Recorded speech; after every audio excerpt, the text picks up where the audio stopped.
Welcome to Women in the Workforce. Tonight we have with us Leah Siegel, who is going to share with us how she built herself from the ground up. Welcome, Leah. Thank you. Thank you so much, Alyssa. I am really honored to be here. I'm really proud to share my story and really to impact many other women who will one day hear this and hopefully learn from this and take action, because it's all about taking action based on things we learn.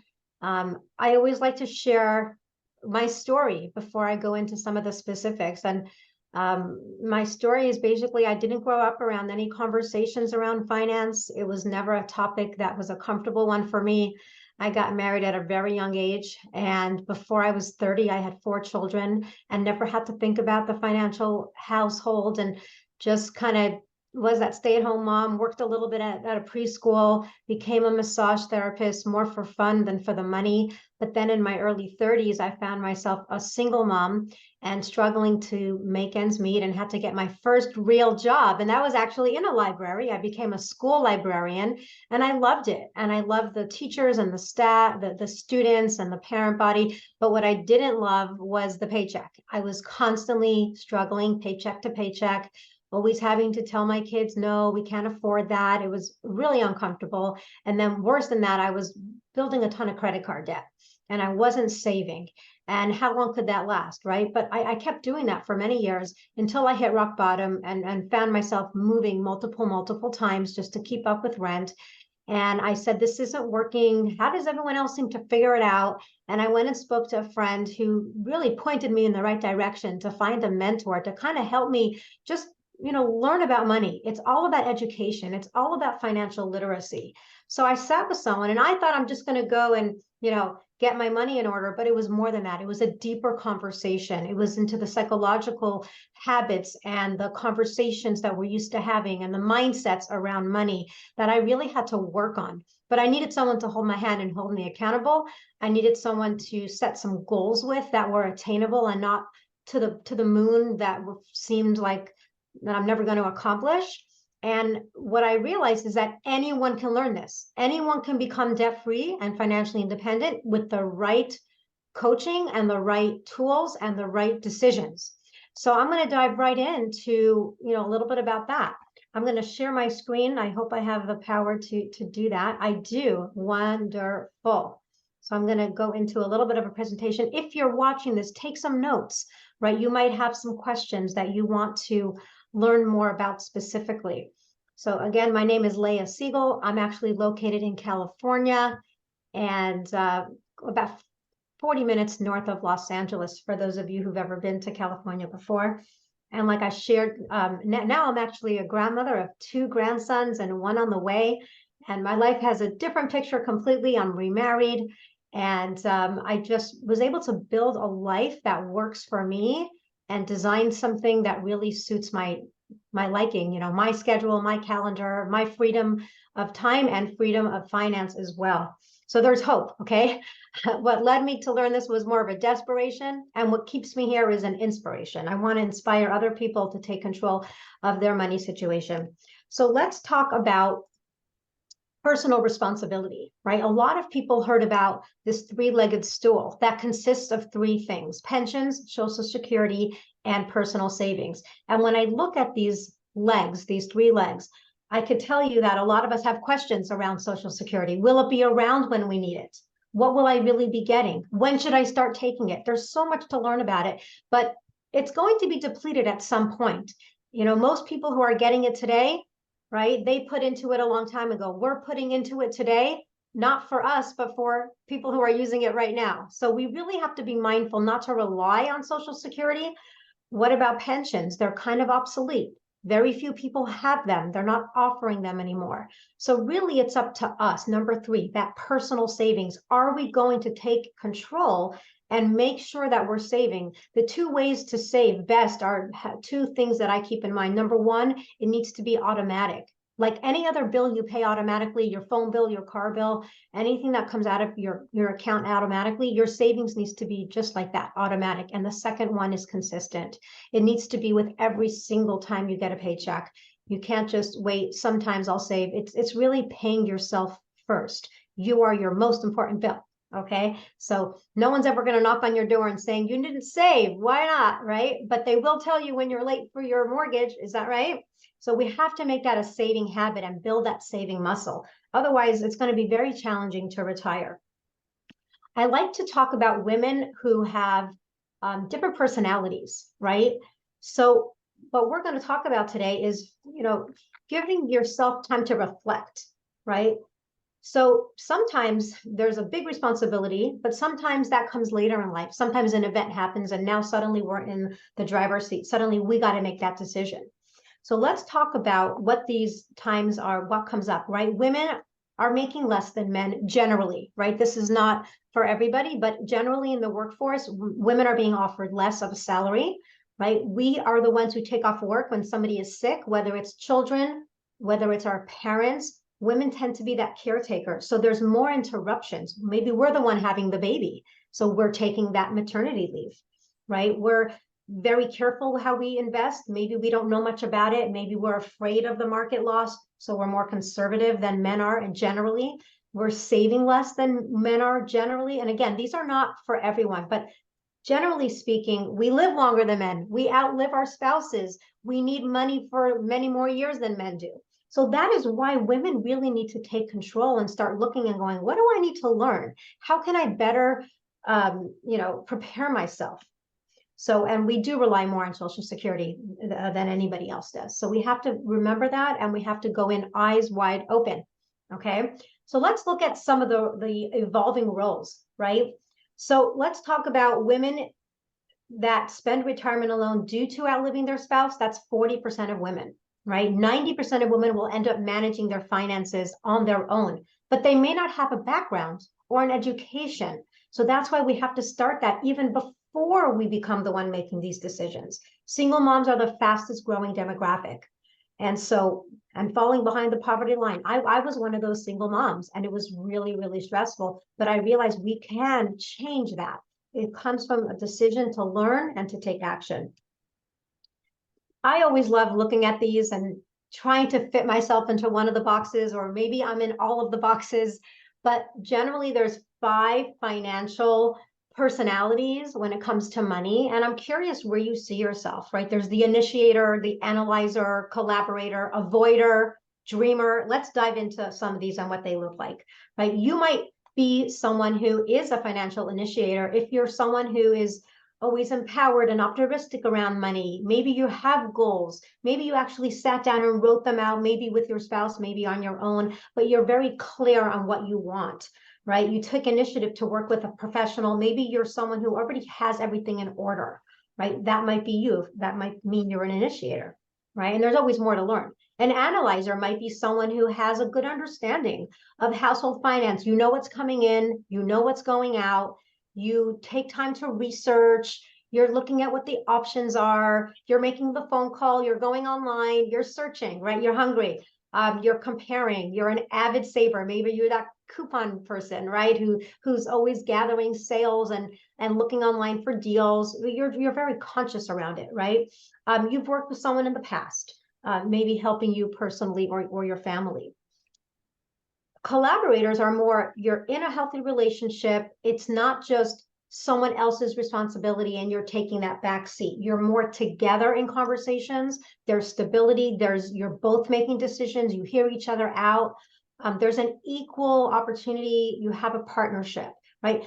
This is common, but not crazy common. We could make this more common. I think that everyone strives to be in that. Not always easy if the other partner might not be used to that or open to that. A lot of times we bring in experiences that were from our childhood, right? How were our parents around money? How were their parents around money? Trying to find what works for you is super, super important, because there's nothing more exciting than dreaming together and planning together and being on a budget together and even withholding together, because you're in it, not alone. You know what I mean? And then let's talk about the avoider, right? Overwhelmed. I just don't want to look. I don't want to know, bury my head in the sand. This was me for a very long time, right? I didn't want to take steps towards my financial freedom. I felt like I'm never going to get there. So why bother, right? Why start? The mountain's too high to climb, right? I know I would benefit from speaking to someone, but I just can't get myself to do it, whether I'm embarrassed or whether I think it's going to be expensive. There's so many reasons why people don't take action. And those are two of them, right? They think that I don't want to show someone my stuff. It's like getting naked in front of a doctor, right? A money doctor, you got to show your statements. You got to look at retirement. You have to look at your debt. I remember finally being ready to show someone my credit card statements and the high interest rates on what that was. And we're going to talk about interest rates and how that can affect our money. But imagine if you want to get healthy, you got to go to the doctor and you find the doctor you're comfortable with, and you actually take off your clothes and you're like, I want to be my utmost healthy, optimal health. And you do it because you know they're a professional, they're not judging, they're here to help. It's that same idea, right? And sometimes it's just taking that first step. But once you take that first step, it's a whole nother world. It really is I'm here to encourage, I'm here to praise, I'm here to recognize you. If you are taking time to even be part of this conversation, you already should give yourself a huge pat on the back because it's not an easy topic, right? And then there's the dreamer, right? You're really intimidated by the conversation, so you kind of just wish and hope. I wish it's going to be, I want that mansion, I want that fancy car, I want that big vacation, but you're not taking the steps to get there, right? You feel kind of helpless, or someone else will take care of it. You're just really letting someone else handle it for you. And usually it's fear, or you're afraid to look silly. You might not have the answers, or you don't want to be judged, but it's a process. It's not an overnight, like, boom, I know it all. It's taking time to learn, maybe finding a book on finance online, or maybe going to a course, right? I do a lot of free money courses for people who want to just learn some of the basics, right? So how does it start? It starts with learning, how does money even work? Where do we start, right? In United States, there's really not a lot of conversation around money. They're not teaching this in schools, right? You ever think about what it takes to graduate high school? Like they don't require, most states don't require a financial course. And in college, if you're not pursuing finance, why would you end up in a financial course to begin with? So it comes with making a decision that we all use money, right? We all use it every day, whether we're putting gas in the car, food on the table, getting a membership, buying an app, going to Starbucks. We all use it, and we all need a better relationship to it. And we all need more of it. We all want to understand it. There's like this mystery almost around money, and it's been around forever. I don't know if anyone follows, but the portion of the week in the Chumash, in the portion of this week, it talks about Abraham is buying the burial place to bury his wife Sarah, who passes away, right? And he doesn't want it just given to him. He wants to purchase it so that there's never an argument. Who does it belong to? And it talks about 400 silver. I don't know what it was in those days, but let's just say shekels for today, right?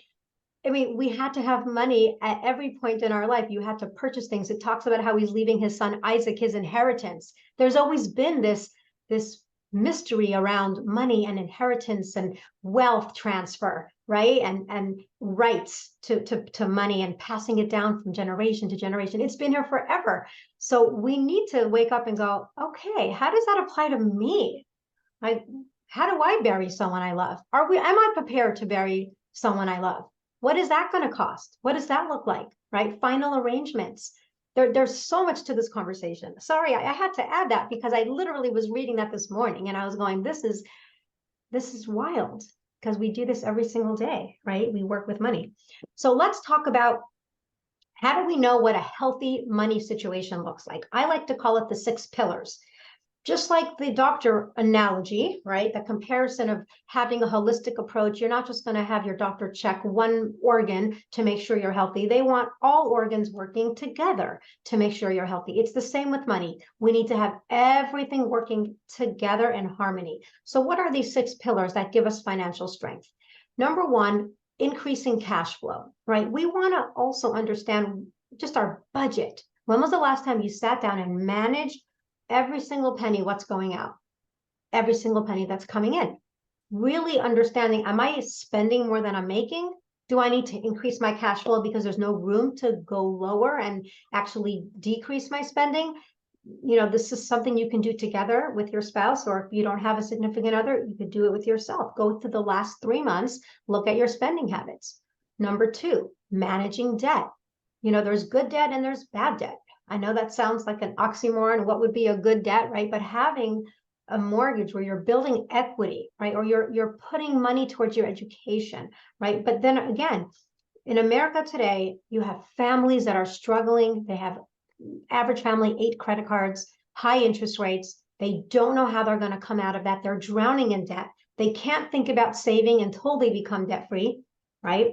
And so we help you, consolidate your debt, refinance your mortgage, student loan forgiveness programs. It's really important to know your numbers. Where am I at? What are my interest rates? How do I breathe, right? Credit cards are not bad. You just have to know how they can help you, right? Leveraging and understanding interest rates, right? How would it feel to be debt free? Can you imagine, right? That relief.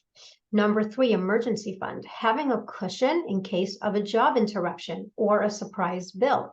A lot of families since COVID are trying to rebuild their emergency fund. They had to use it to pay bills when there was a job interruption, a lot of layoffs, people getting sick, unable to work. We're trying to come out of it, right? So what is a healthy fund? At least 3 to 6 months, that's going to make sure your bills are paid. That is always going to be somewhere liquid. Liquid means available, accessible, easily, right? Not tied up into an investment, right? But we want to make sure it's somewhere easy, like the bank, right? Not under your mattress where it can get lost or stolen. So you have money that you can take out in case there is a surprise bill. You can do this without the stress. Then comes the proper protection conversation. And that's all types of protection, right? If we don't have car insurance and we get into an accident, we're liable for a big amount of money. If we don't have health insurance and we have a surgery or, God forbid, a setback medically and need to be in the hospital, that can cost us hundreds of thousands of dollars, which is why people do get car insurance and health insurance. And then there's also long-term care insurance, especially for women. How are we going to take care of ourselves in our later years if we don't have someone helping us? And I don't necessarily want to be in a nursing home, or am I going to have a private room if I do have to be there? What does that look like, right? And then there's also the life insurance conversation. Who is relying on me, to survive? What do I need to leave behind? Right? What about my burial? Is it handled, or will my family have to go do a GoFundMe? Right? GoFundMe is really stressful for families. So how do we avoid those? Right? So what I've learned by looking at other people's plans over the past 10 years is a lot of people have outdated policies.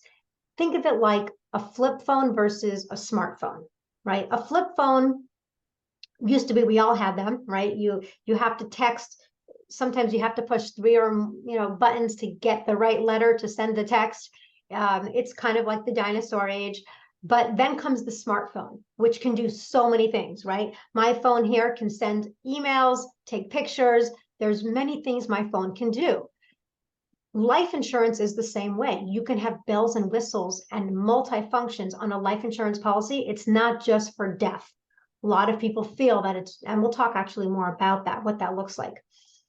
Asset accumulation. 2 things that affect our money when we're saving, when we're accumulating wealth.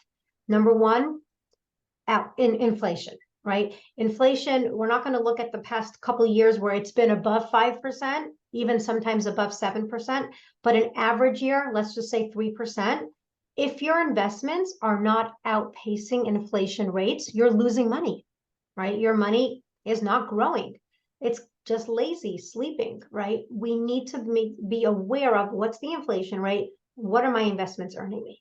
And then, of course, minimizing taxes, because it's not how much you earn, it's how much you get to keep at the end of the day. Because, of course, the IRS gets a portion of most of our money, right? Whether it's a 401k that's being deferred, an IRA that's being deferred, mutual funds, stocks, those are being paid now this year. You got to pay the taxes. What do we have that would make our money tax-free, tax exempt? So we really need to learn about different vehicles that can give you wealth without having to pay another person at the end of the day, right? So these are important things to learn about when it comes to growing your money. And estate preservation. avoiding probate court, having a trust in place, having everything go smooth and easy when something happens to you, your advance directives, your power of attorney, your last will and testament, who's making decisions, whether it's financial decisions or medical decisions on your behalf if you can't. Is it in writing? What about your children? Any children over 18 need their own advance directives and power of attorney. They could be somewhere in college and then something happens and the doctors don't necessarily have to speak to the parents if these forms weren't signed. So there's so much to learn about avoiding going into courts and having a judge decide. So having that trust where you put everything into the trust avoids all those headaches. And there are tools that we can use to make sure that all of these come into one place and really give you a report on your financial stability, right? But even if you don't take that measure, just taking the time to learn about each one, you're going to feel empowered. You're going to feel stronger. You're going to feel like you can make better decisions. So I'm going to show you an example of something that really changed my mind and shook my world at the same time.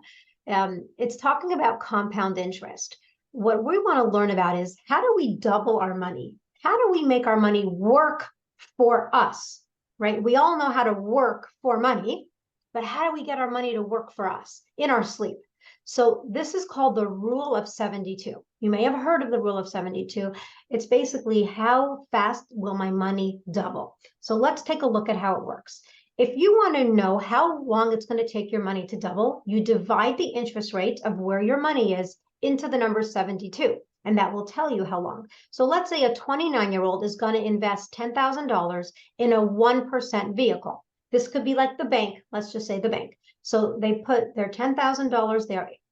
Now, 72 divided by 1 is 72. They're going to be 101 years old by the time that doubles. How do you think that individual is really going to feel at that time, right?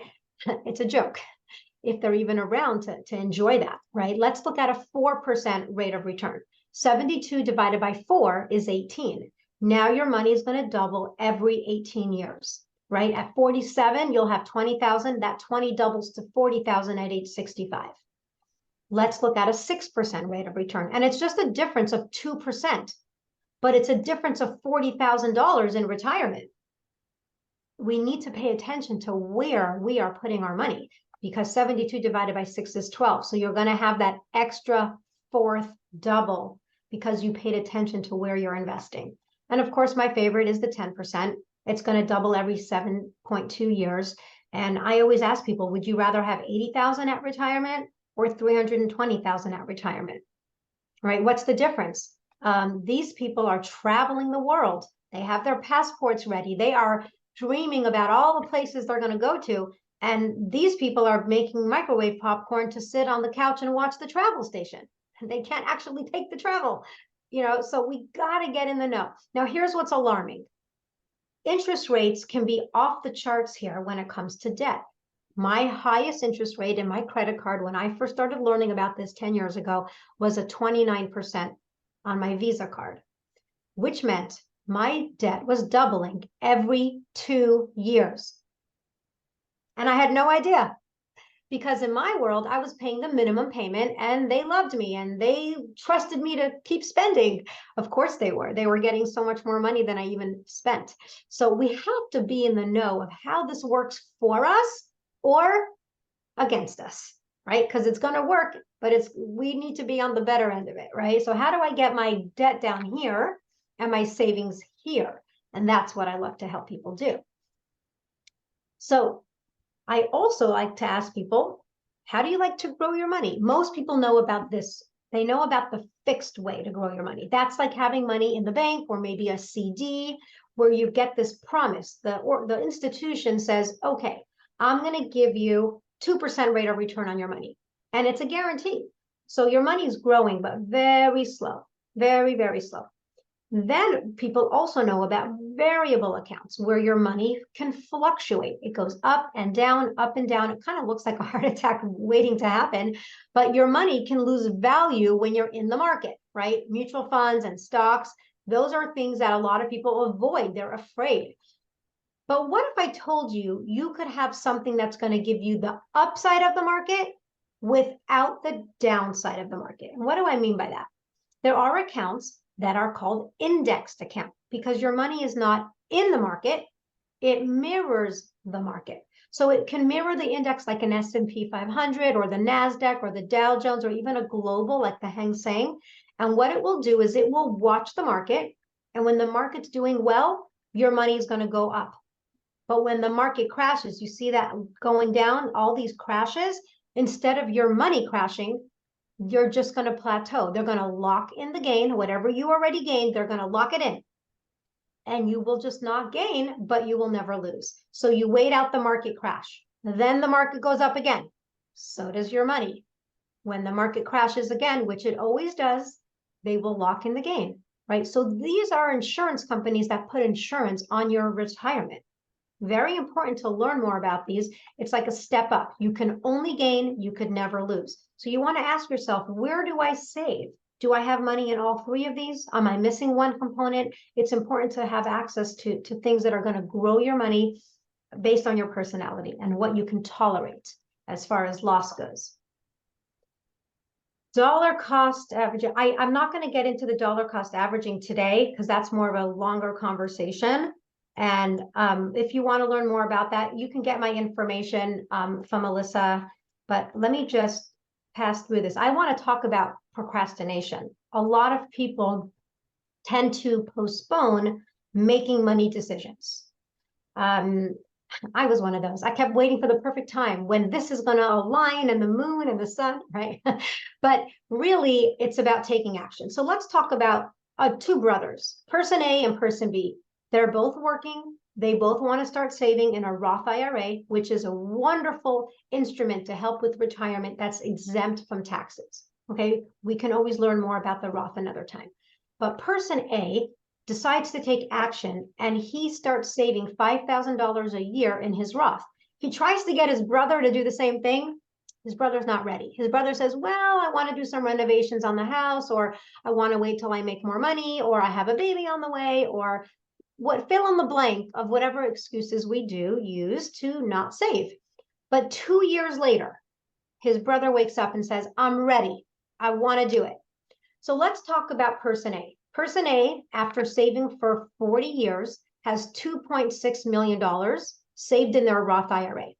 And guess what? He doesn't have to share that with the IRS because it's a Roth, okay, versus a traditional IRA. Person B, since he woke up 2 years later, he only got to save for 38 years. Now, most people would say, what's the big deal, Leah? That is only a $10,000 difference, right? But guess what? Let's take a look at the real difference. Person B has 2.1 million. That's actually a difference of close to $500,000. Because of what? Compound interest, that rule of 72. He had 2 more years ahead of his brother to double and double and double. Better to start early, even if he stopped 2 years prior, than to not even have been in the market. So this is what the high cost of waiting can do. It can cost you $500,000. We really need to be in the know. And if you have children in their 20s and they actually have 40 years to save, or if you're in your 20s and you have 40 years to save, this is where you want to take action and find out, where can I save, right? How can I save? Things get taxed just because we're living in this world, right? You earn money, they tax it. You spend money, there's tax. You save it, and there's tax. And you pass away, and there's taxes. We just need to know that we can't avoid passing away, and we can't avoid taxes. We just have to be fully aware of at what points we're going to be taxed, and is there a way to legally avoid taxes? And there are many. We just have to know them, right? I'm going to talk about this hybrid planning, which is tax-free, right? I talked about that smartphone versus a flip phone, right? Having life insurance was the old way, just having life insurance. I have to die for my family to actually get something. Then there's a new way where you actually can cover your long-term care, terminal and critical illness, and at the same time have money coming to you in retirement that's tax-free. So if you've never heard of something like that, you probably want to do a little bit of homework or speak to someone who you know that can help you get into a plan that's going to be multifaceted. It's going to be a hybrid. It's going to, take care of you at every stage in your life. If you live too long and you need money, if you get sick or hurt and you need money to take care of that, right? Maybe paying someone to come to your home and help you with your activities of daily living, like getting dressed, feeding yourself. And for women, we need to have that. We need to know we're going to be okay. We don't want to put that burden on our children. A lot of times people say, oh, my kids are going to have me move in. Did we have that conversation with them yet? Are they fully on board? Is the son-in-law on board? Or the daughter-in-law, right? And also, what is the cost? So I love for my kids to help me in those days, but I also know I'd rather just them read me a book, rub my feet, make me tea, and then be able to afford paying a nurse when I'm in my 90s and not have them have to take off work to do that, right? So that's what this does. It helps you in every stage of your life. And so I just wanted to end with, she needed a hero, so that's what she became, because you can be empowered to take action and take control and not have to rely on other people. But you taking that first step is saying, yes, I'm ready to have that conversation. I'm ready to say yes to my future. I'm ready to learn. I'm ready to get in the driver's seat. I'm ready to start making some big girl choices that are going to help my future mature self really be okay financially and not be a burden to people that love me and that I love. And thank you for allowing me to share a little bit today. And I hope that I was bringing some value that you can implement right away into your life. This was amazing, amazing, Leah. Oh my gosh. My education, my financial literacy just skyrocketed. I can't believe how much I just learned. This was incredible. Thank you. I'm so glad, Alyssa. I'm really, really glad. You're welcome. It was really such an honor to have you with us. And thank you all for joining us for Women in the Workforce. And thank you, Leah, for really educating all of us on the value and importance of understanding and, not being afraid of our relationship with money. So thank you. You are so welcome. Have a great rest of your evening. You too. Yeah.